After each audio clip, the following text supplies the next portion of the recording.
Hello everyone, my name is Corazar, and welcome back to the Vintage Story Guide. It has only been a few in-game hours since we left off, and as you'll see, it's getting pretty close to midnight, and that is for one good reason, is that I'm going to stay up all night tonight, in-game, in order to keep an eye on the outside temperature here. Now, it has been above freezing for most of the day on the previous day, the 8th of March, and it has been also above freezing today. But I'm interested in the nighttime lows, which could have a chance of damaging our crops if we were to plant them too early. That's right, folks, we are going to get into year 2 farming and planning for that, so that we can set ourselves up for better success next year. Or next winter, really. You see, I got tripped up by a change that the developers made in version 1.22, which is that wild grain crops spawn in patches twice as large, but they only provide half of the grain that I was used to. So I farmed a little bit more grain than I'm used to farming, but nowhere near enough to last us through the winter. The flax notwithstanding. Speaking of flax, it is time to check on these piglies. Their weight is decent. Let's give you guys some more food. Out of that set, we got 3 boar and 1 sow. I'm keeping them separate for now so I can cull 2 of the boar once their weight is good, for no particular reason, and then proceed with having the remaining 2 breed. This. The other half of today's episode is going to be centered around clear quartz, or rather, what didn't happen with clear quartz in the previous episode. Toward the end of the last episode, you might recall that we tried to make a lantern and kind of struck out when I realized we didn't have any quartz. I had actually gone ahead and recorded a whole ton of footage where I had actually smithed out a bismuth plate for a lantern, as well as some bismuth nails and strips.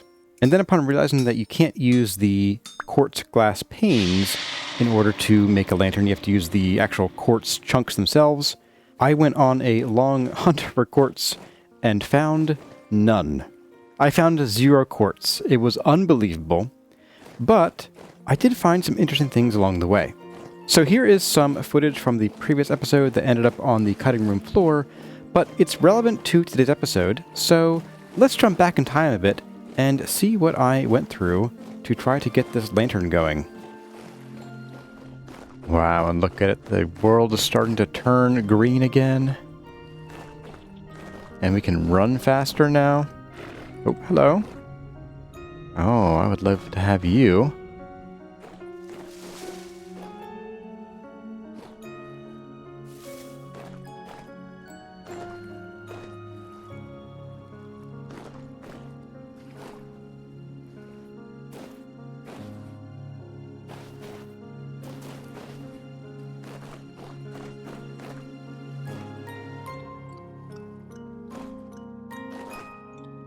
Well. This might not be quartz, but we have found some sulfur. Oh, that's really cool. And some more malachite, too. Literally no surface quartz deposits anywhere. Good grief.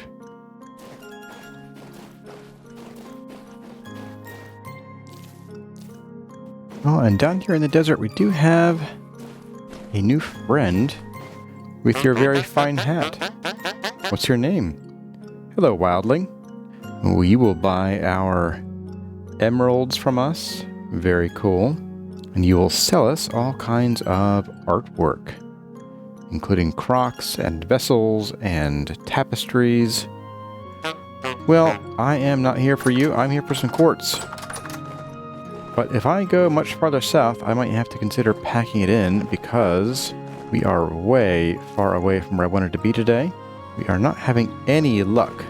Both of the quartz deposits that we knew about did not have any quartz on the surface, even though the deposits themselves were just a few blocks below the surface. So I'm going to loop my way back to our home. I'm going to see if I find any. If not, then I think this will serve as a teaching moment of why you can end up kind of spending more time looking for surface deposits than actually mining your stuff that you want to get if you're trying to rely on surface deposits alone.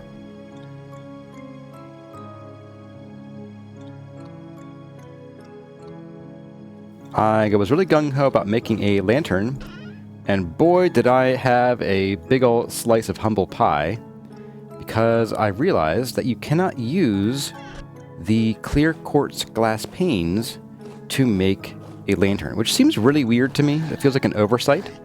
But my plan was to basically just steal one of these, or two of these, I guess, from these windows here, and chop them in half with a saw, and pop them into our new lantern. Well, that is not possible. You have to use either the clear quartz stones, like the ones we have down here, or the one we had down here, or you can use full-on clear glass. Now with clear glass, you can't just take some quartz and smush it together between some sticks to make a window. Oh no, my friends. There is much more involved than that. So we have to look in here, and you'll see it smelts into glass. It's not crafted, it smelts into glass. What does that mean? That means we need to smelt it in a bloomery. What is a bloomery? Well, my friends, a bloomery is going to force us into getting into fire clay. It is a little hut designed solely for burning things, or smelting things really. It is made from fire clay bricks, which are made from firing raw fire clay bricks, which are made from fire clay. Now, fire clay itself can still be found in the game in its natural form in the ground. And there are two types of places where you'll find it. One is, if you are very lucky and you have a bauxite desert, which would be the orange stone that flashed by here a moment ago, then sometimes you'll find patches of this on the surface. Otherwise, the only other place where this occurs naturally is underneath some veins of black coal and anthracite. However, we can also make it ourselves by combining red or blue clay with powdered flint. Powdered flint is a special kind of flint that is made via a two-step process. This is called powdered calcined flint. But what we have to do is we have to first smelt some flint at about 1,000 degrees, and that will sort of crack it into calcined flint chunks. And then we have to grind it in a quern to make powdered calcined flint, and then we can make the fire clay with it. Now the recipe is somewhat generous. A single piece of powdered calcined flint makes 8 pieces of fire clay when combined with the other kinds of clay. That means that each piece of powdered calcined flint makes essentially 2 bricks, because 1 brick is made from 4 pieces of fire clay. If that seems very inefficient to you, that's because, well, it kind of is. Let's get some of our flint out of here. And we're going to do this for the first time. This is actually my first time making calcined flint. I'm going to grab us some of our charcoal out of here. I'm going to pop this guy off of here. And we're going to see just how many pieces of charcoal it takes to make 8 calcined flint. And the reason I'm making 8 is that 8 pieces will give us enough fire clay to make 1 bloomery. And further calcined flint can then be made in a bloomery at a ratio of 24 pieces of flint for only 6 pieces of charcoal. I suspect that making it in the fire pit alone is going to be a lot less efficient. Let's start with 7 pieces here in our fire pit. And actually, before I do that, let's also preheat it, just to be certain that we're maximizing our charcoal efficiency, because we are starting to burn right through it. 1 hour later. And there we go. We have 8 pieces of calcined flint chunks, or 8 units of it. And that cost us 12 peat and 4 charcoal. Now that comes out to, as far as charcoal is concerned, a 1-to-2 ratio. Although as far as peat's concerned, it was a 1.5 to 1 ratio, which is less favorable. However, if we were to make this in a bloomery, we could get a much more favorable 1-to-4 ratio of 1 fuel to 4 calcined flint chunks. And, even better, I wouldn't have to babysit it. So, to that end, I think it is time that we go ahead and make our very first bloomery. That way we can increase efficiency, both our time and our materials. I did keep an eye on the temperature here. It actually never got below -5, so we are fully in the clear to start planting today. Hi, boys. You're all good weight. Well, that's good for me, bad for you. Also means no more food for you. Okay, so fire clay. We're going to grab a full stack of red clay. We're going to bring it upstairs as we pop our 8 calcined flint into our quern and spend just a moment here grinding. This shouldn't take very long at all.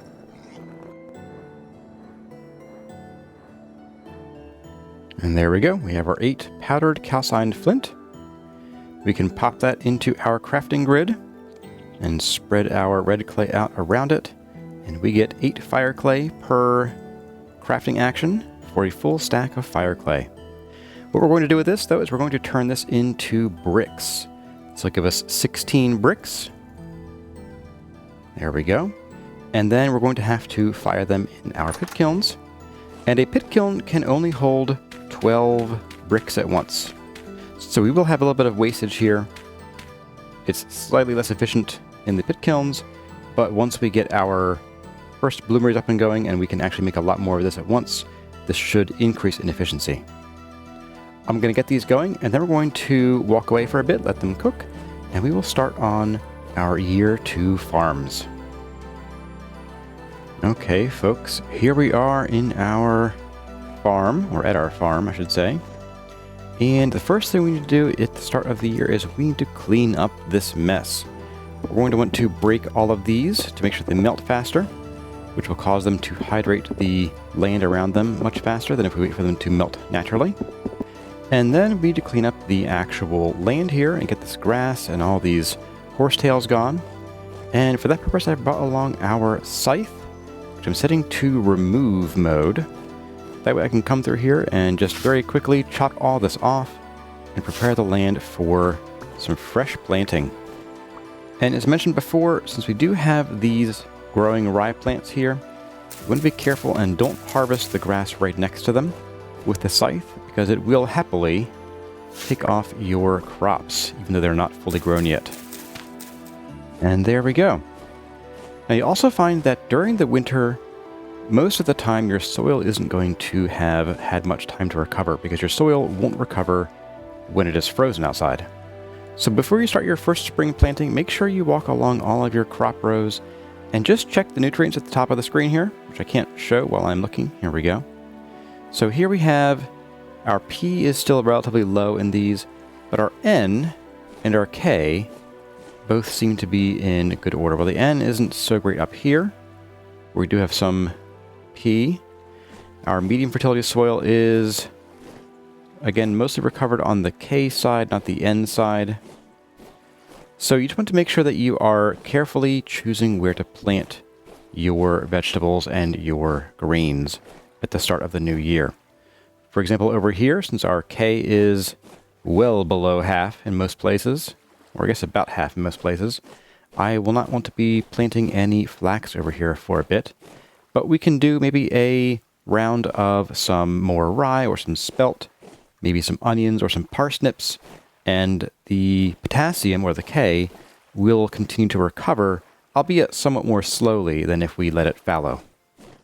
Now I have brought with me our seed baskets, 2 seed baskets, one which is kind of sharing some space with the flax we got. And I'm going to go ahead and I'm going to start with some of the things that I consider the most important.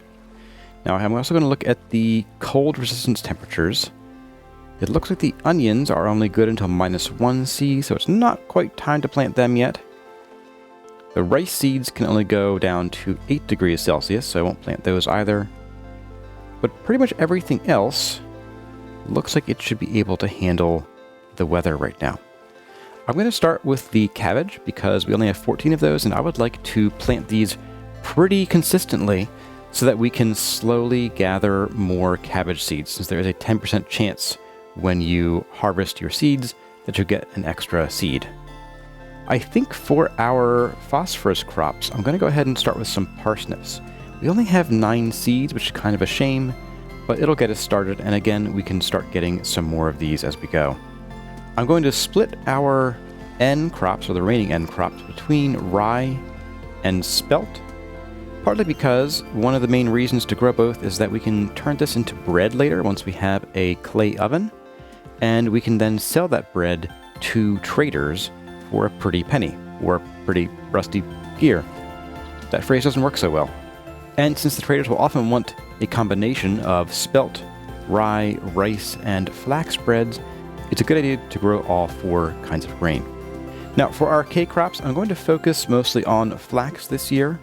I find carrots to usually be a bit of a waste. I'd kind of rather use the space to grow, say, onions or turnips, and save all of our potassium for flax. I'm going to start with 2 stacks of flax seeds. I'm going to make sure that all of this is fully healed up after the winter. Yes, so all of this high fertility soil is ready for a planting of flax. I'm going to go ahead and put that in here. Not you. Well, I guess I could. Well, with that little oopsie, I'm going to take a look at this, and it does look like basically this half of this row here is ready for flax as well. So I'm going to go ahead and plant that here. Being a bit more careful this time to make sure I stay in color inside the lines. I believe the rest of this, we have a little bit of K potential over here. This is in a bit of a weird spot with the shape that I planted that in. The rest of this, however, is not at all ready for flax. And that's kind of a problem for me because I want to really focus on flax this year so that, one, I can make some of the new kinds of armor that we can get access to, and some that we actually had access to even in the Stone Age that we just didn't get a chance for, as well as to build a windmill. I think a windmill up on yon mountain somewhere up there would be really cool, and so I would like to start focusing on flax pretty heavily to accommodate that. To that end, I'm going to propose, and since I'm the only vote here that matters, I'm going to propose, vote, and pass the notion that we shall expand our farm quite dramatically here. I am thinking we're going to double the size of this farm, and we're just going to plant a boatload of flax over in this half. Now, I'm going to leave the flax in here for the time being because I want to get this field planted first, and then we'll move over to expanding this probably tomorrow, since it is already in the afternoon here. And yes, since it is still a little too cold for onions, what I might do is wait a couple days, if there are any places that are both drained of N and P, and I'll plant the onions there in a couple days. I don't think we really have that problem. Maybe right in here we have N and K are down, and I only have 9 parsnips. So let's get these guys in the ground here. All 9 of them. Done. That was easy. And then we have our cabbage. Now, all of this, I believe, is ready for some N planting, except for this little plot right here. So, I'm going to start right here. I'm going to plant all of these right in here. There we go. And then the spelt and the rye, I'm just going to fill in as much of this as I can, and the rest are going to go into turnips, I think, because we are getting kind of low on regular vegetables. So I'm going to start with the spelt here. I'm going to plant a whole lot of this. There we go. And then I'm going to plant a whole lot of this over here as well, and we'll continue the spelt and the rye. And then I'm going to fill the rest in with turnips, like I said. And there we go. Now I could fill this in with a bit of medium fertility soil. And you know what? Maybe I might just go ahead and do that. It might be a while before we find some more high fertility. So there's no point in fretting over trying to keep everything super duper lined up. And we will, of course, need our shiny new copper hoe, which is very pointless, but I made it because I wanted to show you all that you can make metal hose. Unfortunately, it only has 200 durability, so it's only worth about, just about 6 of the flint hose. Not stupendous. And there we go. We are all planted in this part of the garden. It's still pretty bright out, so I'm going to go ahead and get started on getting this at least walled in or fenced in and start getting as much of this prepped as I can, although I think I need to get some more dirt first, so I think I'll start with that.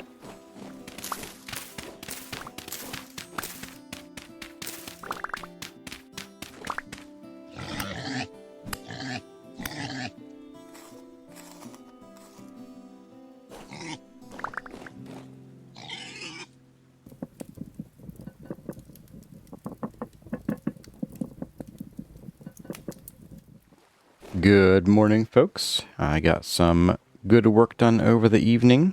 I moved some tannery things around, processed things more, and I swear I will eventually move those barrels into the tannery down there. I just haven't gotten around to it yet. But it is time for me to get to work on this expanding farm here. Oh. Maybe he also chased down a deer, or is this a goat? You are deer. But yes, they will continue to menace our farmland basically forever. Unless and until I go and plant my single crop back over here. Plant that there. Give it a bit of water. And away we go. Alright, time to clear this land out and probably fill in some of this pond here. Let's get to it.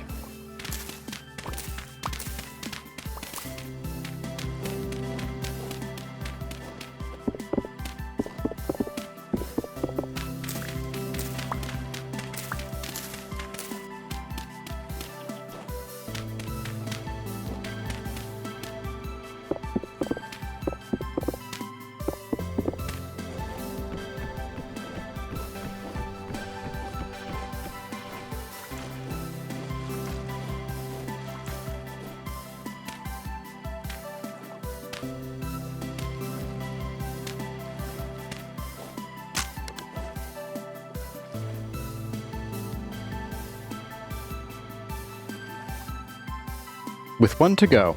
Of course it would.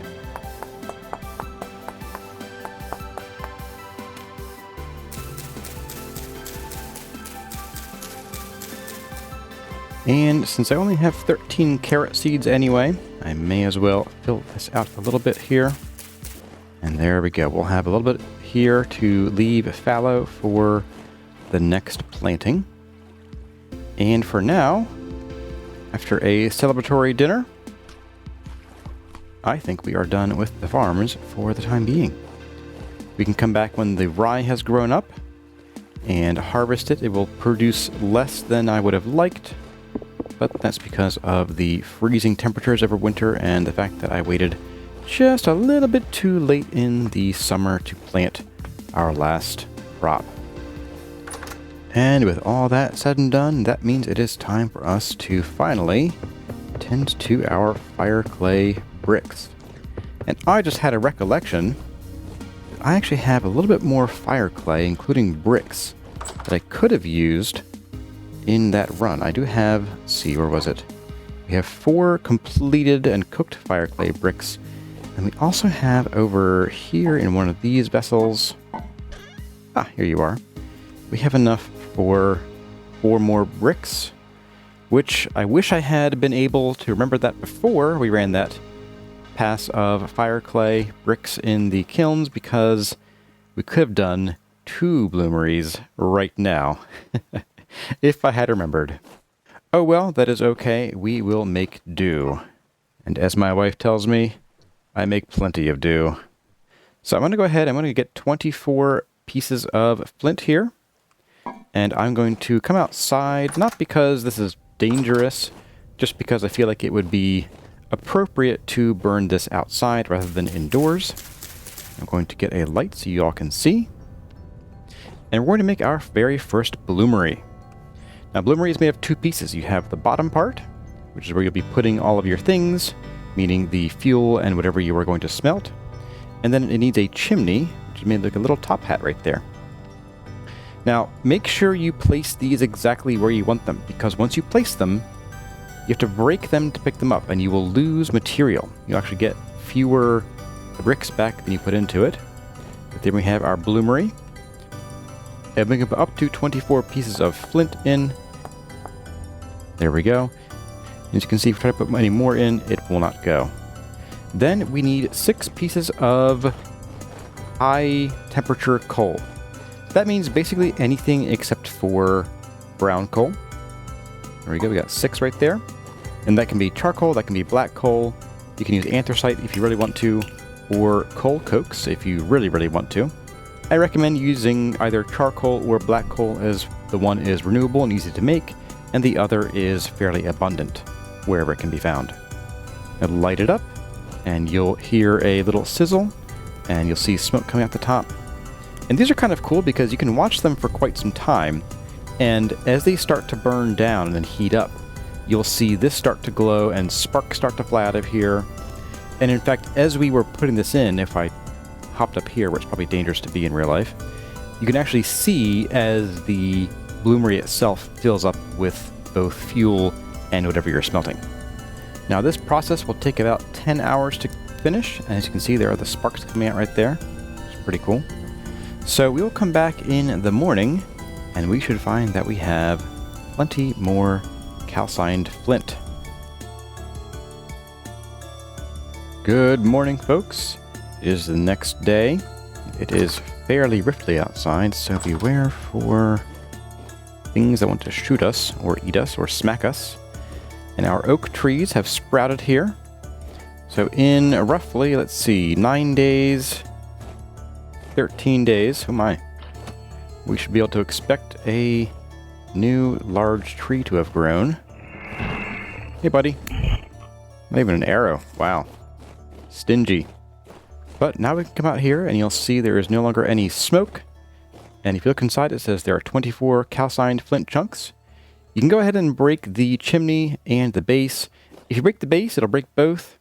It's up to you. Some people are superstitious and think that breaking the chimney gives you more blocks if you break it first than if you break the base and do them all at once. But there we have 24 calcined flint. Now some things when they come out of the bloomery will be too hot to handle. Calcined flint is fortunately not one of them. However, the next thing we make, which will be glass, does. And we can actually go ahead and make our first batch of glass. And I think we're going to do that while we prepare the next set of fire clay for the next batch of firing in the pit kilns. So, we're going to sacrifice our 12 fire clay bricks to the bloomery gods. We're going to plop that there and plop that there. We're going to go and pick up 24 pieces of quartz chunk, and we're going to get 6 pieces of charcoal. Let's fill this bad boy up with our quartz first. As you can see, if we look inside, it's hard to see because it's kind of dark. Maybe this will shed some light on it. No, not really. But you can see there is something in there. And if we add our 6 pieces of fuel, you'll see it should be a little higher in there than before. Hard to see, but it's there. Go ahead and ignite that. And this will give us 12 perfectly cubic blocks of glass. Don't ask me how they come out as perfect cubes, they just do. Anyway, guys, I'm going to use this time to grind up this calcined flint, make some more fire clay bricks, and fire them in here. And then we'll check back in on our glass. Let's see, around, what, 8 p.m. tonight or so? Maybe a little bit after that. And we should be ready to roll. And finally, do the thing I wanted to do last episode, which is make our lantern.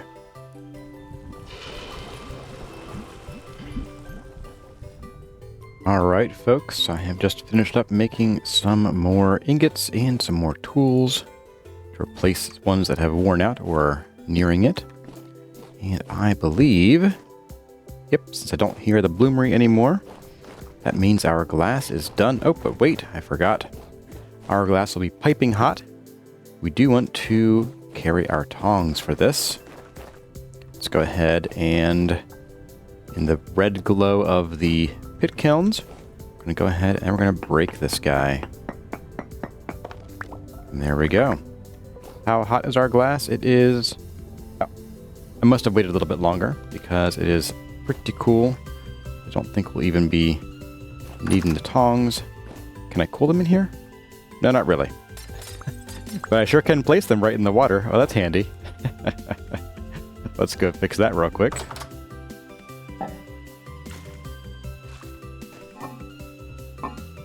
Okay, with that bit of silliness out of the way, we can finally, at long last, make our first handmade, self-made lantern.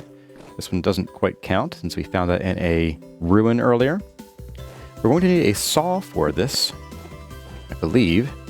And we're going to need our plate and our nails and strips. Now, having spent some more time reading the wiki and doing some math, the large lanterns, generally speaking, are actually not worth the investment.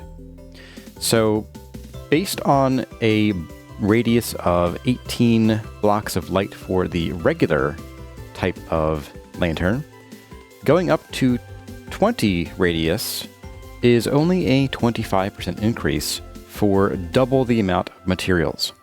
Now, if you really want to light your home with as few lanterns as possible, then I guess it's the way to go. And then you can even put a full ingot of gold or silver or electrum in there as a reflector. But I think, generally speaking, it's not going to be worth it unless you're really trying to just keep the clutter of lanterns down, which isn't really a big deal. Lanterns do illuminate a pretty large area. However, for the one that we're going to be carrying, I still think this is worth it because this will let us see even just a little bit farther in caves when we are underground as well as at night. So I think for the one that we're going to carry, I will make a large lantern, but for the most part, I will probably switch to making the small lanterns, which provide just as much light as the original large lanterns used to prior to 1.22. So let's see what we can make with this. We can make the large lantern. Requires 2 glass slabs in each. Oddly, you can't just use the full glass block. It's kind of strange. But to make glass slabs, you put your glass in here. You're going to take your saw and put it to the right of the slabs, or the glass blocks. Putting it above, to the left, or below will do nothing. Has to be to the right, because we are right-handed apparently. I don't know. And then we can split those here like this, put our candle there, get our large bismuth lantern. I know some of you had requested that I use quartz glass for the lining, but unfortunately, since I couldn't pan enough to get that, and I couldn't find any quartz deposits that had enough surface quartz to bother with, then we're doing plain glass. And there we have, wow, suddenly bright. There we have our first homemade lantern, and boy, is it bright. Let's see just how bright. Yeah, that's pretty significant. It is medium out, but we'll go up here to where it's fairly dark. And with our lamp, we really can't see the tree. With the lantern, we sure can. Wow, that is a huge difference. And this difference is actually more pronounced in 1.22 than it was in prior versions, because in previous versions of Vintage Story, most handheld light sources didn't give off the correct amount of light. Candles actually gave off more light than they should have, but lanterns actually gave off a little bit less, so you would only get like 16 blocks worth of really usable, visible light with lantern before. But now, wow, look at that. We can see the top of that spire there. Wild. And that does mean we can finally, at long last, retire this oil lamp. Although I do kind of like the color of light it provides. It's a bit less yellow. It's not quite as harsh. But it is, unfortunately, less practical. And come morning, I'll probably find a place for this outside to keep creepy crawlies at bay. Anyway, folks, that is going to do it for this episode of the Vintage Story Guide. I hope you found the video useful and helpful. If you did, please like, comment, and subscribe. I hope you enjoyed the foray into second-year farming, as well as how to make your first bloomeries and your first glass, as well as our first lantern, which definitely didn't take 2 episodes. Nope, not on my watch. In the next episode, I would like to get into some new materials, as well as possibly building a barn for some animals. We have a mouflon sheep and some kind of horny goat over in the animal pit trap, and I'd like to get one or both of them into the barn, as well as finding them some mates if we can. But that will be next episode's project. The names scrolling by belong to the awesome people who are supporting the channel by signing on as channel members. If you too would like to see your name in the credits, get early access to videos, or even hear me butcher your name, then go check out what's on tap over at the channel memberships. The following folks have gone the extra mile to support the channel by signing on at the Seraph tier.